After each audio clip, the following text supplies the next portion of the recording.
मुंबई की रहने वाली सना अचानक एक दिन मुंबई से उत्तर प्रदेश के बिजनौर जाने के लिए निकलती है। लेकिन हैरानी की बात यह थी कि वो पहली बार बिजनौर जा रही थी और उसे बिजनौर जाने का रास्ता भी नहीं पता था। वो सबसे पहले मुंबई से दिल्ली पहुंचती है और दिल्ली में उतरकर लोगों से पूछना शुरू करती है कि बिजनौर कैसे जाना है। अब कुछ लोग उसे रास्ता बताते हैं और फिर वो बिजनौर के लिए निकल जाती है। बिजनौर पहुंचने के बाद वो मंडावर थाना क्षेत्र पहुंचती है और फिर उस गाँव में पहुंचने के बाद वो एक घर का दरवाजा खटखटाती है। हैरानी की बात यह है कि वो जिस घर का दरवाजा खटखटा रही थी वो लोग सना को जानते तक नहीं थे। लेकिन फिर जैसे ही दरवाजा खुलता है, सना घर वालों को अपने बारे में बताती है। कहती है कि मैं मुंबई से आई हूँ और मुझे फैजल अंसारी से मिलना है। उस वक्त फैजल घर पर ही मौजूद था। बकरी ईद पर वो अपने घर आया हुआ था। लेकिन जैसे ही उसने सना को देखा, उसके पैरों तले जमीन खिसक गई। और फिर 29 मई के बाद बिजनौर में सना के साथ जो कुछ होता है, उस खौफनाक घटना के बारे में जानने के बाद आपकी रूह कांप जाएगी। खबरों की माने तो ये पूरा मामला शुरू होता है मुंबई के ओशीवारा इलाके से, जहाँ के रहने वाली सना एक नर्स थी। अब हुआ यह कि एक दिन अचानक वो एक चिकन की दुकान पर गई। वो दुकान फैजल अंसारी की थी। फैजल ने सना से कहा कि आपको जब कभी भी चिकन की जरूरत होगी तो बस आप मुझे एक फोन कर देना, मैं फ्रेश चिकन आपके घर पहुंचा दिया करूंगा। और इस तरह से धीरे धीरे सना उससे चिकन मंगवाने लगी और इसके अलावा जो घर के छोटे मोटे काम होते थे वो भी फैजल कर दिया करता था।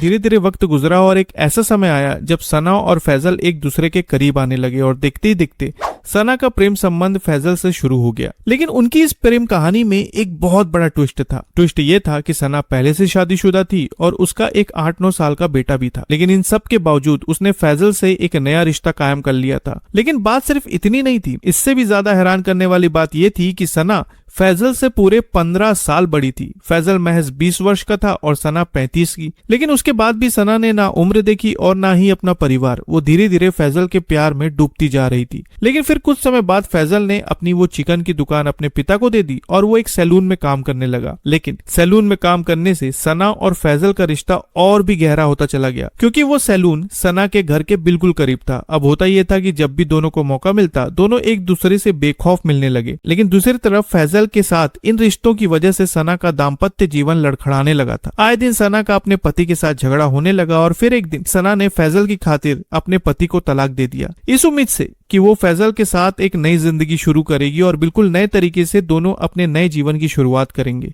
अब कुछ इस तरह से सना और फैजल की प्रेम कहानी चल रही थी। लेकिन फिर आती है बकरी ईद। बकरी ईद के अवसर पर फैजल मुंबई से अपने गांव बिजनौर चला जाता है। हालांकि कुछ खबरों में कहा जा रहा है कि फैजल ने शायद सना को इस बारे में बताया नहीं था कि वो बिजनौर जा रहा है। लेकिन जल्द ही सना को पता चल गया कि बकरी ईद के अवसर पर वो बिजनौर गया हुआ है। अब जैसे ही सना को इस बारे में पता चलता है, वो फैजल को सरप्राइज देने का प्लान बनाना शुरू कर देती है। 29 मई को सना तुरंत अपनी टिकट बुक करवाती है और मुंबई से दिल्ली के लिए रवाना हो जाती है। दिल्ली पहुंचकर वो लोगों से पूछती है कि बिजनौर जाने का रास्ता कौन सा है और कैसे वहां तक पहुंचना है।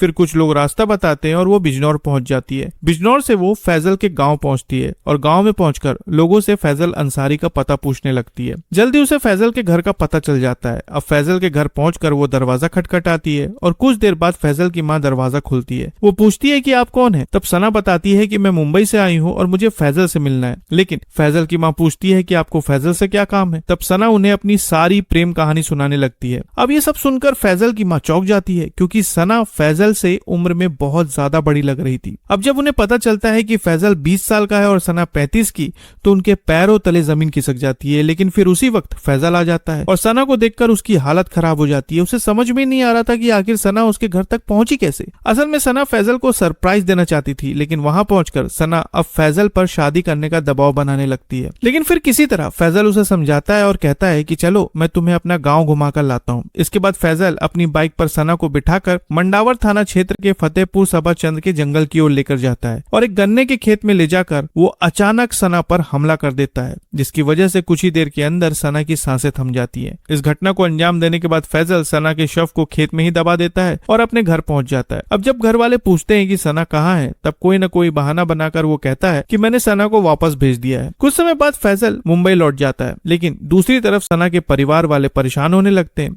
सना का कुछ भी पता नहीं चल रहा था। वे उससे लगातार संपर्क करने की कोशिश कर रहे थे, लेकिन ना ही सना का फोन लग रहा था और ना ही उसका कुछ पता चल पा रहा था। कुछ समय बाद सना के परिवार वाले 2 जून को मुंबई में उसकी गुमशुदगी की रिपोर्ट दर्ज करवाते हैं और जैसे ही ये मामला पुलिस के पास पहुंचता है, पुलिस अपनी जांच शुरू कर देती है। सना की आखिरी लोकेशन और कॉल डिटेल्स की जांच की जाती है और तब जाकर पता चलता है कि सना की आखिरी लोकेशन बिजनौर में थी और इसके अलावा वो लगातार फैजल से बातें कर रही थी। अब पुलिस का पूरा शक फैजल पर जाने लगता है, जिसके बाद तत्काल उसे हिरासत में लिया जाता है और शुरू होती है पूछताछ। उस पर सवालों की बौछार की जाती है और आखिरकार वो टूट जाता है और अपना जुर्म कबूल कर लेता है। आरोपी की निशानदेही पर गन्ने के खेत में खुदाई करवाई जाती है, जहां से सना का शव बरामद कर लिया जाता है। लेकिन इस पूरी घटना को 15 दिन से ज्यादा बीत चुके थे और इस वजह से सना का शव बेहद बुरी स्थिति में पहुंच जाता है। असल में फैजल सना से सिर्फ टाइम पास कर रहा था, वो सना से शादी ही नहीं करना चाहता था। लेकिन सना उसके प्यार में पूरी तरह से डूब चुकी थी। वो उसके प्यार में इतनी पागल हो गई थी कि उसने अपने पति तक को तलाक दे दिया था।